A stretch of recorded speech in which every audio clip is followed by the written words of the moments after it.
करेंगे। तो चलिए शुरू करते हैं बिना की बकवास के, ठीक है जी, चलिए।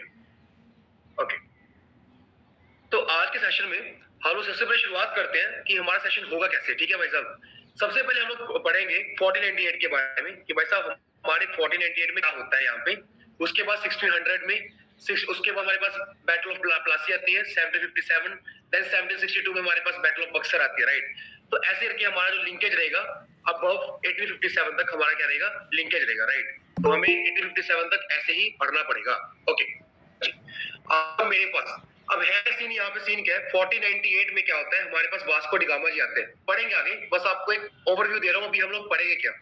1498 के बारे में पढ़ेंगे, उसके बाद 1600 के बारे में पढ़ेंगे, उसके बाद battle of Plassey, battle of Buxar के बारे में पढ़ेंगे, उसके बाद एंग्लो मैसूर वॉर्स कुछ होती है, कुछ एंग्लो मराठा वॉर्स हुई थी, उसके बाद एंग्लो सिख वॉर हुई थी, उसके बाद सब्सिडरी अलायंसेस थे, यूज ऑफ रेजिडेंट से, एंड लास्ट पे डॉक्ट्राइन ऑफ लैब्स एंड 1857 का रिवोल्ट था, जिसको क्या हम लोग बोलते हैं अपना यहाँ का फर्स्ट इंडिपेंडेंस रिवोल्ट बोलते हैं, राइट। तो सबसे पहले हम लोग पढ़ेंगे अभी 1498 के बारे में। अब आ जाओ भाई साहब यहाँ पे, अब हम लोग पढ़ेंगे ईस्ट इंडिया कंपनी के बारे में। क्या पढ़ेंगे, ईस्ट इंडिया कंपनी के बारे में। ओके, आपको कुछ पता ना चाहिए कि भाई साहब 1498 में हुआ क्या था। देखो, this is the previous year question of NDA 1 2023, right. अब इसका प्रीवियस ईयर क्वेश्चन क्या था कि 1498 में हमारे यहाँ पे कौन आता है। 1498 में सबसे पहले आता है Portuguese Vasco D gamma. Vasco D gamma जो पुर्तगीज का सबसे पहला होता है, मतलब सब पुर्तगीज से सबसे पहले हमारे इंडिया में एंटर कौन करता है, वो एंटर करता है वास्को डी गामा। कौन एंटर करता है, वास्को डी गामा। ओके, अब जो वास्को डी गामा होता है वो कहाँ पहुंचता है, वो पहुंचता है कैलिकट के एरिया पे। वो पहुंचता है यहाँ पे, जो हमारा ये इंडिया बना हुआ है, this is a Calicut area. तो यहाँ का एक रूलर होता है, यहाँ का रूलर होता है जिसका नाम होता है हिंदू रूलर जैमोरिन। तो जैमोरिन इसका बहुत अच्छे से स्वागत करता है। देखो होता क्या है, आपको मैं कुछ ऐसे लिंकेज करना शुरू कर दूं, ठीक है। फॉर एग्जाम्पल, दिस इज अ प्यारा भारत, दिस इज अ प्यारा प्यारा प्यारा इंडिया, ठीक है जी। ओके, अब आप लोगों को पता ना चाहिए कि भाई साहब जब वास्को डी गामा क्या करता है, आता है पुर्तगीज से हमारे यहाँ पे आता है, ठीक है जी। वो फॉर एग्जांपल ये सी रूट से आया, तो कैलिकट यहाँ पे पहुंचा, वो यहाँ पे पहुंच गया कैलिकट में। तो होता क्या है कि यहाँ पे जो हिंदू रूलर होता है जैमोरिन, उसका काफी अच्छी तरीके से क्या करता है, स्वागत करता है। जैमोरिन क्या करता है, इसका काफी अच्छे तरीके से स्वागत करता है। अब जैमोरिन को लगता है कि यार ये बंदा पुर्तगीज से आया, कोई फॉरनर है, तो मेरे लिए काफी कुछ लेके आया होगा। बट जो पुर्तगीज होता है, जो वास्को डी गामा होता है, वो उसके लिए कुछ भी लेके नहीं आता, उसके लिए कुछ भी नहीं लेके आता। तो उसको थोड़ा सा तो उदासी पर लगता है, उसको थोड़ा सा लगता है कि यार ये क्या हो गया, मतलब इतनी दूर से आया, मैंने इसका इतना अच्छे से स्वागत किया, ये मेरे लिए कुछ भी नहीं लेके आया। तो उसके बाद क्या होता है, उसके बाद जो वास्को डी गामा होता है वो उसको बोलता है कि मेरे को यहाँ पे कुछ ना कुछ करना है, मेरे को कोई फैक्ट्री एस्टैब्लिश करनी है। तो जैमोरिन उसको साफ मना कर देता है कि भाई साहब तू नहीं करेगा, क्योंकि जैमोरिन का मूड पहले खराब हो गया होता है। उसके बाद जब second time third time Vasco D gamma की डेथ हो जाती है, वास्को डी गामा आता है सेकंड टाइम इंडिया में, तो तब क्या होता है, तब वो जो क्या करता है, उसके लिए जैमोरिन के लिए काफी बढ़िया चीजें लेके आता है, रूलर्स के लिए काफी अच्छी चीजें लेके आता है, इसीलिए उसकी क्या करती है, फैक्ट्री एस्टैब्लिश हो पाती है। आप लोगों को इसके बारे में पता होना चाहिए, ठीक है जी। वास्को डी गामा के बारे में, वास्को डी गामा क्या था, वो फर्स्ट रूलर था जो कि क्या आता है, जो कि इंडिया के अंदर आता है, एंड उसका स्वागत कौन करता है, हिंदू रूलर ऑफ कैलिकट, जिसका नाम था क्या, जिसका नाम था जैमोरिन, ठीक है जी। सेकंड थिंग थी 1600 बीसी में। 1600 बीसी में क्या होता है, हमारी ईस्ट इंडिया कंपनी की फॉर्मेशन होनी शुरू हो जाती है। हमारी ईस्ट इंडिया कंपनी क्या होनी शुरू हो जाती है, फॉर्मेशन होनी शुरू हो जाती है। अब 1600 में क्या होता है कि यार ईस्ट इंडिया कंपनी फॉर्मेशन शुरू होती है। अब ईस्ट इंडिया कंपनी हमारे इंडिया में कब आती है, 1608 में।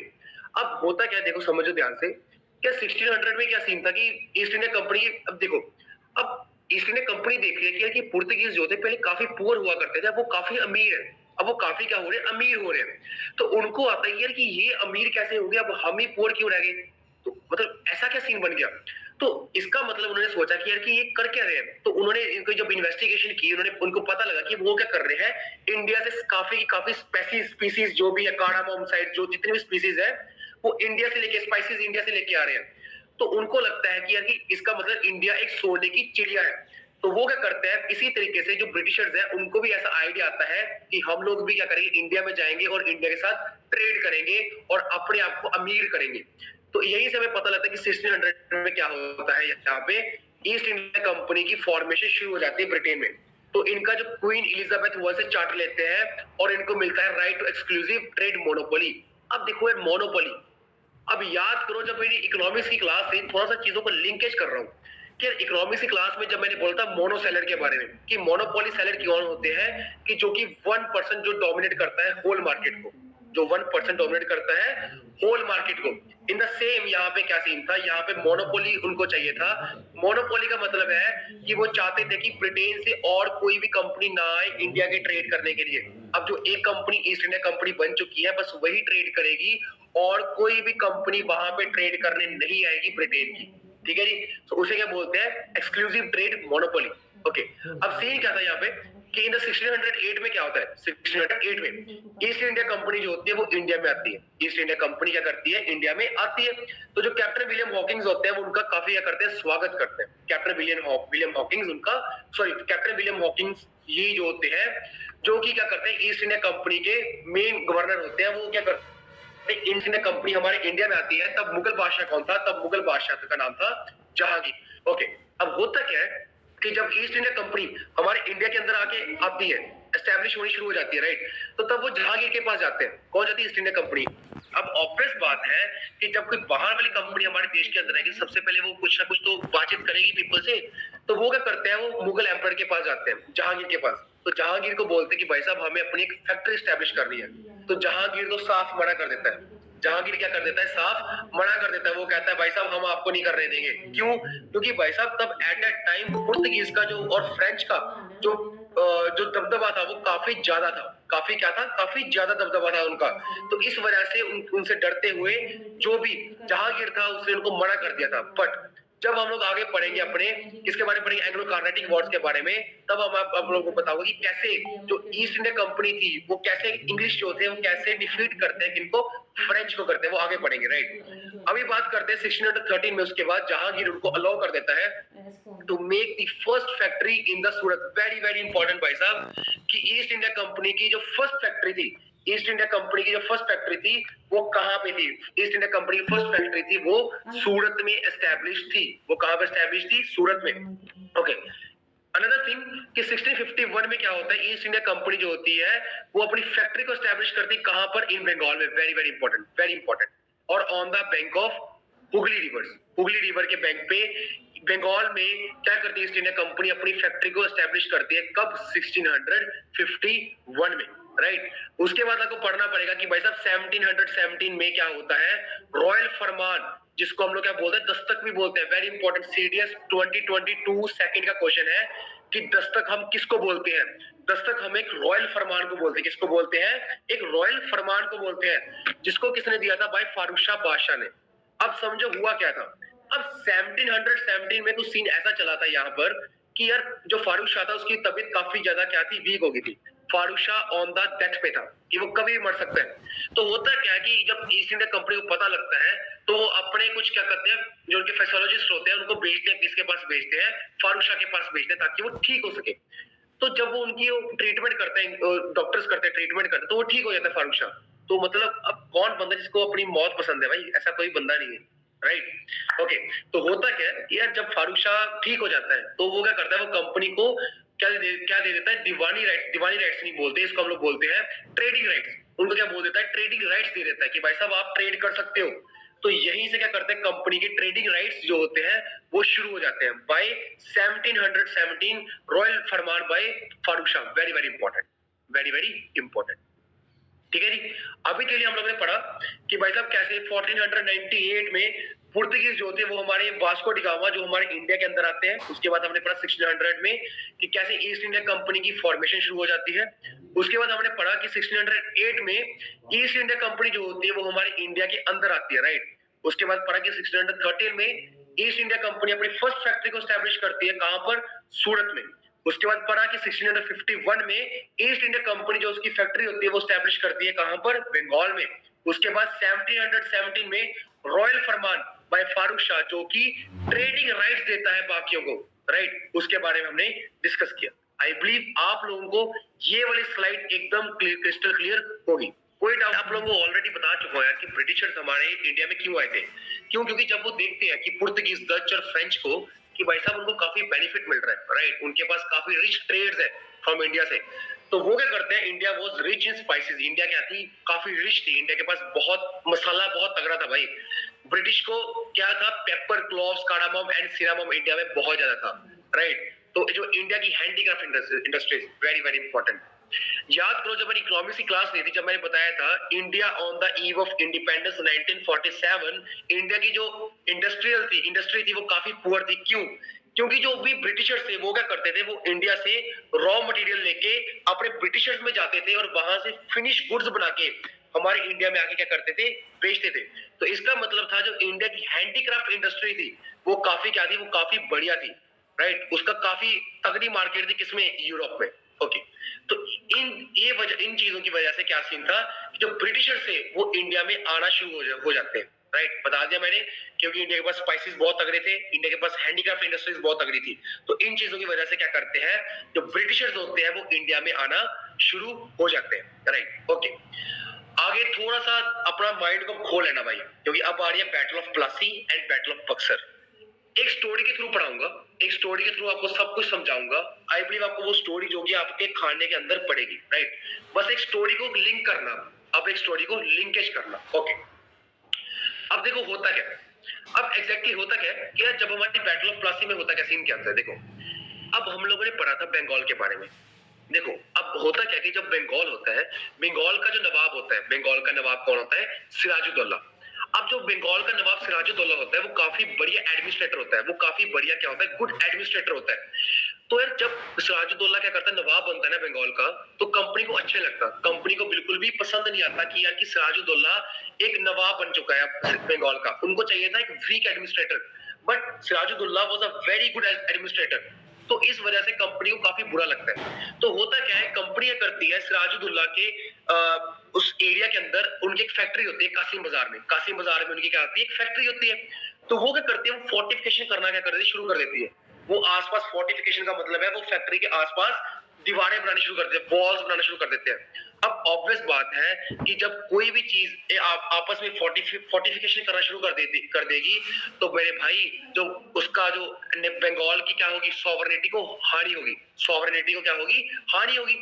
अब होता क्या सीन क्या बैठता है, तो जब सिराजुद्दौला को पता लगता है कि भाई साहब जो कंपनी है वो क्या कर रही है, फोर्टिफिकेशन करना शुरू कर दे रही है, कंपनी ने फोर्टिफिकेशन करना शुरू कर दिया है, तो सिराजुद्दौला क्या करता है, अपनी आर्मी के साथ वहां पे जाता है, उनको मना करता है कि भाई साहब आप फोर्टिफिकेशन मत करो, आप लोग मत करो। तो बट जो भी ब्रिटिशर्स होते हैं वो नहीं मानते, वो कहते हैं भाई साहब हम तो नहीं मानेंगे, हम तो करेंगे फोर्टिफिकेशन। तो सिराजुद्दौला फिर अपने 30,000 सोल्जर के साथ, 30,000 सोल्जर के साथ क्या करता है, वो अटैक करता है।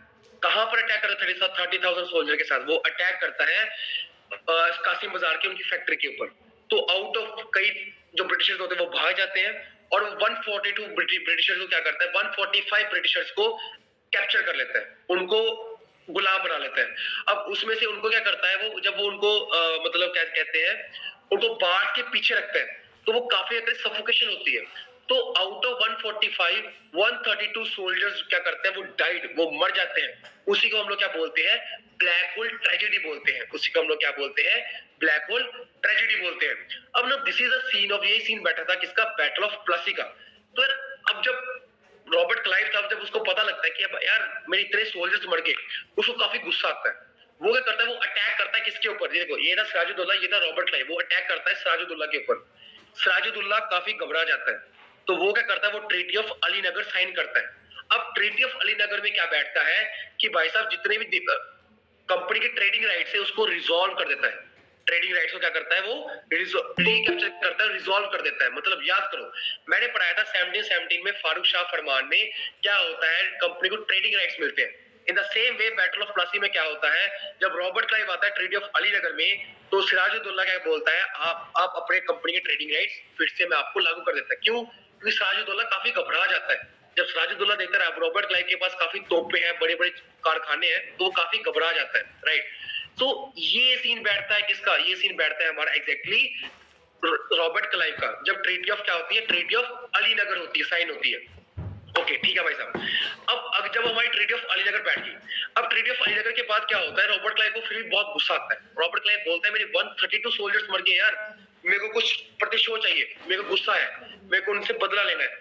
तो होता क्या है, फिर वही उन्हीं चीजों की वजह से जो रॉबर्ट क्लाइव होता है, जो कि क्या होता है, रॉबर्ट क्लाइव होता है, वो क्या करता है, जो उनका कंपनी का, अब देखो समझो, सिराजुद्दौला बंगाल का क्या था, नवाब था। अब उसका एक आर्मी कमांडर था, आर्मी कमांडर का नाम क्या था, मीर जफर। जो मीर जफर था वो उसका क्या था, आर्मी कमांडर था। तो जो रॉबर्ट क्लाइव होता है वो बोलता है किसको, मीर जफर को, कि मेरे भाई तू मान जा मेरी बात, और तू अपनी कंपनी के जो जितनी भी तेरी आर्मी है उसको पीछे कर ले जब वॉर होगी। तो जो होती मीर जफर क्या करता है, उसको बिट्रे करता है सिराजुद्दौला को। जब वॉर होती है, जब दोनों के बीच में वॉर होती है, रॉबर्ट क्लाइव के बीच में, सिराजुद्दौला के बीच में वॉर होती है, तो जो मीर जफर होता है वो अपनी आर्मी को लेकर साइड हट जाता है, और जो सिराजुद्दौला होता है वो मारा जाता है। उसे हम क्या बोलते हैं, बैटल ऑफ प्लासी। इसी को हम लोग क्या बोलते हैं, बैटल ऑफ प्लासी बोलते हैं। इस तरीके से क्या, फिर उसके बाद क्या होता है, उसके बाद जो मीर जफर होता है उसको क्या बोल देते हैं, उसको बोल देते हैं कि भाई साहब तू अब राजा होगा, now you are the nawab of Bengal. भाई साहब पता लग गया बैटल ऑफ प्लासी के बारे में। अब एक बार बैकग्राउंड आप इसके मैप के थ्रू समझना। तो अल्लाह अटैक विद 30,000 सोल्जर के साथ उसने क्या किया, अटैक किया। Captured British factory Kasim Bazar. British soldiers were capture 146 soldiers को उसने कैप्चर कर लिया। They were jailed in small cell. 123 out of 146 died of suffocation. 123 जो सोल्जर्स थे वो क्या कर गए, डाइड कर गए। इसी को हम लोग क्या बोलते हैं, black hole tragedy. Very very important, right. उसके बाद जो क्लाइव होता है वो क्या करता है, वो अटैक करता है नवाब के ऊपर। नवाब got panic. Treaty of Alinagar क्या होती है, साइन हो जाती है। अब इसमें क्या होता है, कंपनी जो ट्रेडिंग राइट्स होते हैं वो क्या करते हैं, वापस से रीस्टोर्ड हो जाते हैं, राइट। अब क्लाइव को अभी भी वो ठंडक नहीं मिलती उसके कलेजे को, वो फिर क्या करता है, वो बैटल ऑफ प्लासी लड़ता है। फिर क्या होती है, क्लाइव क्या करता है, कंस्पायर करता है मीर जफर के साथ। और क्या करता है, उसका जो कमांडर इन चीफ होता है मीर जफर, उसको क्या बोलता है, when war started Zafar did not come with his army. Zafar क्या करता है, अपनी कंपनी को, अपनी आर्मी को पीछे ले लेता है, और क्या करता है, सिराजुद्दौला को बिट्रे कर देता है। और उसके बिट्रे के साथ क्या होता है, जो हमारा सिराजुद्दौला होता है वो मारा जाता है। He was defeated and killed very badly, and after what Sirajuddaula, Mir Jafar became the new nawab. And जो मीर जफर होता है वो एक पपेट रूलर होता है। वो क्या होता है, एक पपेट रूलर होता है। क्लियर है भाई साहब? अगर आपको बैटल ऑफ प्लासी के बारे में कोई भी डाउट है तो प्लीज डू आस्क राइट। अब होता क्या है कि यार देखो, जब सिराजुद्दौला मर जाता है और मीर जफर क्या करता है, बिकेम न्यू नवाब। मीर जफर नया नवाब बन जाता है। अब होता क्या है कि यार जो मीर जफर होता है वो एक पपेट रूलर होता है। वो क्या, कंपनी बोलती थी वो वैसा वैसे क्या करता था, काम करता था। जैसे जैसे कंपनी ने बोला कि तू ये करेगा, मेरे को इतनी गाड़ियां चाहिए, मेरे को इतना सोना चाहिए, वो वैसे वैसे कंपनी को उनकी बात मानता था। वो अपना कोई भी दिमाग यूज नहीं करता था, वो सिर्फ और सिर्फ कंपनी की बातों को ही मानता था। अब होता क्या है, आफ्टर बैटल ऑफ प्लासी के बाद जो मीर जफर होता है वो एक पपेट रूलर होता है, मतलब ब्रिटिशर्स के तलवे चाटने वाला। Okay, he was not a good administrator. भाई साहब जो बंदा एक कमांडर है आर्मी का, वो एडमिनिस्ट्रेटर कैसे संभाल सकता है? हर बंदे के अपने अपने कारोबार होते हैं, ठीक है जी। अब होता क्या है कि देखो, जब ब्रिटिशर से करते हैं, ब्रिटिशर्स मीर जफर के ऊपर काफी डिमांड्स रख देते हैं कि हमको गाड़ी भी चाहिए, हमको इतना सोना चाहिए, हमको इतना पैसा चाहिए। तो होता क्या है, जो मीर जफर होता है वो सारी डिमांड्स उनकी फुलफिल नहीं कर पाता। वो कंपनी की सारी डिमांड्स फुलफिल नहीं कर पाता। तो उसे होता क्या है, जब कंपनी की डिमांड्स फुलफिल नहीं होती, कंपनी उसको रिमूव कर देती है, कंपनी उसको हटा देती है, और जो उसका सन इन लॉ होता है मीर कासिम, उसको क्या कर देती है, नवाब बना देती है। मतलब जब मीर जफर उनके कंपनी के उनकी डिमांड्स को पूरा नहीं कर पाता, उनको इतना पैसा नहीं दे पाता, तो कंपनी क्या करती है, मीर जफर को हटा के मीर कासिम को एक नया नवाब बना देती है। किसको बना देती है, मीर कासिम को एक नया नवाब बना देती है। ओके, अब होता क्या है कि जब मीर कासिम बनता है, याद करो सिराजुद्दौला पपेट रूलर नहीं था। सिराजुद्दौला ने लड़ाई की थी बैटल ऑफ प्लासी, और जो मीर जफर था वो क्या कर गया, वो एक पपेट रूलर था। उसके बाद नवाब बनता है, चीट करके बनता है वो, राइट। उसके बाद जब जो मीर जफर होता है वो कंपनी को अपना, उनको डिमांड्स उनकी पूरी नहीं कर पाता, उनकी फुलफिल डिमांड्स नहीं कर पाता, तो होता क्या है, कंपनी क्या करती है, मीर कासिम को अपना एक नवाब बना देती है। मीर कासिम को नवाब बना देती है बंगाल का, मीर जफर को हटा के।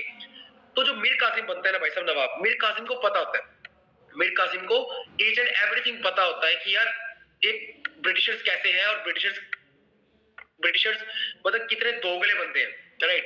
तो जो मीर कासिम होता है वो पपेट रूलर नहीं होता। तो मीर कासिम क्या करता है, अपनी ट्रांसफर करता है कैपिटल को, कहां से, फ्रॉम मुर्शिदाबाद से मुंगेर में। क्यों? क्योंकि यार मुर्शिदाबाद में सीन क्या बैठता था कि ब्रिटिशर्स कब जब मर्जी आ जाते चाय पीने के लिए। मतलब उन्होंने सोचा कि चलो बंगाल के नवाब के पास चलते हैं, चाय पानी पीने के लिए, उनसे पैसा पूसा ले लेंगे।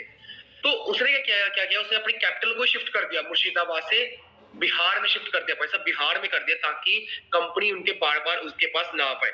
और तो उसने एक फैक्ट्री को एस्टेब्लिश किया, गन्स को, वो गन्स की फैक्ट्री को उसने एस्टेब्लिश किया ताकि वो क्या कर सके, वो कंपनी वो ब्रिटिशर्स को मार सके। ठीक है जी।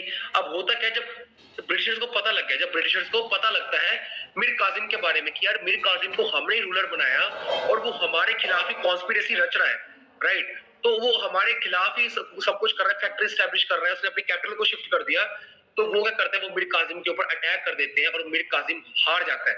तो जब मीर कासिम हार जाता है, वो क्या करता है, वो अवध के पास जाता है हेल्प के पास। तो एट दैट टाइम जब वो अवध के पास जाता है हेल्प के लिए, तो अवध का जो रूलर होता है उसका नाम क्या होता है, शौजतुल्ला। सिराजुद्दौला क्या था, बंगाल का नवाब था, और जो शौजतुल्ला होता है वो अवध का नवाब होता है, जिसको हम आज के पीरियड में क्या बोलते हैं, लखनऊ बोलते हैं। आज का क्या लखनऊ है, जिसको पहले क्या बोलते थे, अवध बोलते थे। उसका कौन सा रूलर था, उसका नाम था शौजतुल्ला। Okay okay. अब यहाँ पे जो ट्रीटी ऑफ इलाहाबाद साइन हो जाती है, किसके बीच में साइन होती है, ट्रीटी ऑफ इलाहाबाद साइन होती है सबसे पहले शाह आलम सेकंड, मतलब जो मुगल बादशाह होता है और ईस्ट इंडिया कंपनी के बीच में साइन हो जाती है।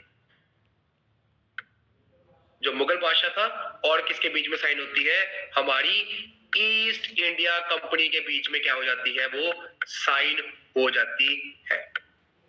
ठीक है जी। अब आपको कुछ होगा कि इनके बीच में ट्रीटी ही क्यों साइन हुई, देखो समझो चीजों को। जब मीर कासिम को हराया गया था, मीर कासिम बाकी किसके पास है, अवध के नवाब के पास। तो अवध के नवाब ने क्या किया, शाह आलम सेकंड को भी उसने मोटिवेट किया कि हम लोग ईस्ट इंडिया कंपनी के खिलाफ जाएं। तो इसी वजह से उन्होंने क्या किया, ब्रिटिशर्स और ईस्ट इंडिया कंपनी के बीच में एक ट्रीटी साइन हुई, जिसको बोलते हैं ट्रीटी ऑफ इलाहाबाद, जिसमें क्या बोला गया था, मुगल बादशाह ने डिक्लेयर कर दिया था कंपनी को as diwani rights of Bengal के लिए। दीवानी राइट्स के मतलब है रेवेन्यू कलेक्शन, मतलब टैक्स के लिए उनको हेल्प किया था, किसके लिए, टैक्स कलेक्शन के लिए। This is very very important. क्यों, अब देखो एनडीए 2 2023 का क्वेश्चन था कि भाई साहब जो ब्रिटिशर्स थे उनका सबसे बढ़िया रूल, सबसे तगड़ा रूल कब एस्टैब्लिश होना शुरू हो जाता है। उसमें कुछ ऑप्शन थी, battle of Plassey, battle of Buxar, right, दो ऑप्शन थी। अब सीन क्या था, कई जो इंस्टीट्यूट थे वो बता रहे थे बैटल ऑफ प्लासी, कई बता रहे थे बैटल ऑफ बक्सर। बट अभी याद करो कि जब उनको दीवानी राइट्स मिल जाते हैं, जब उनको टैक्स कलेक्शन मिल जाती है, किसकी, बंगाल की, तो तब वो काफी पावरफुल हो जाती है। जब मैं आपको अगली क्लास में डिस्कस करूंगा Ryotwari settlement, permanent settlement, Mahalwari settlement के बारे में, तब मैं आप लोगों को एक एक चीज बता दूंगा कि भाई साहब कैसे उनकी क्या करते हैं, दीवानी राइट्स उनको मिलते हैं। अभी के लिए आपको पता होना चाहिए कि जो मुगल बादशाह और ईस्ट इंडिया कंपनी के बीच में एक ट्रीटी साइन होती है, जिसको बोलते हैं ट्रीटी ऑफ इलाहाबाद। उसके बीच में क्या होता है, मुगल बादशाह डिक्लेयर करता है दीवानी राइट्स ऑफ बंगाल के लिए कि आप भाई साहब आप लोग यहाँ पे टैक्स आप लोग ले सकते हो, हम यहाँ पे टैक्स नहीं लेंगे, यहाँ पे जो टैक्स है वो आप लोग ही लोगे। सेकंड थिंग क्या, ओके, अब ब्रिटिशर्स और बादशाह के बीच में क्या हो गया, एक ट्रीटी को साइन हो गया। बट शौजतुल्ला और ईस्ट इंडिया कंपनी के बीच में भी एक ट्रीटी साइन होती है, जिसको हम लोग क्या बोलते हैं, जिसको हम लोग सेम बोलते हैं ट्रीटी ऑफ इलाहाबाद। अब ट्रीटी ऑफ इलाहाबाद सबसे पहले साइन होती है शाह आलम सेकंड, मुगल बादशाह और ईस्ट इंडिया कंपनी में। सेकंड होती है treaty of Allahabad sign Awadh के नवाब से और ईस्ट इंडिया कंपनी के बीच में। अब इन दोनों के बीच में जब ट्रीटी साइन होती है, तो ये दोनों बोलते हैं कि भाई साहब हम लोग एक चीज करने के लिए तैयार है। क्या चीज करने के लिए तैयार है, हम लोग एक चीज करने के लिए तैयार है कि हम लोग आपको सारी सारी वॉर इंडेमनिटी दे देंगे। मतलब ईस्ट इंडिया कंपनी का जितना भी खर्चा हुआ है इस वॉर के अंदर, बैटल ऑफ बक्सर में पूरा का पूरा उसको कौन पैसा देगा, अवध का नवाब उनको पूरा का पूरा खर्चा दे देगा। So this is about the background and about the battle of Buxar। यहाँ से आपके दो PYQs पूछे गए हैं, NDA 1 2023 एंड NDA 2 2023 से, राइट। तो एक बार आपको यहाँ से पता होना चाहिए कि कैसे हमारे ब्रिटिशर्स यहाँ से हमारे देश में आए थे, right. So this is the Britishers UK.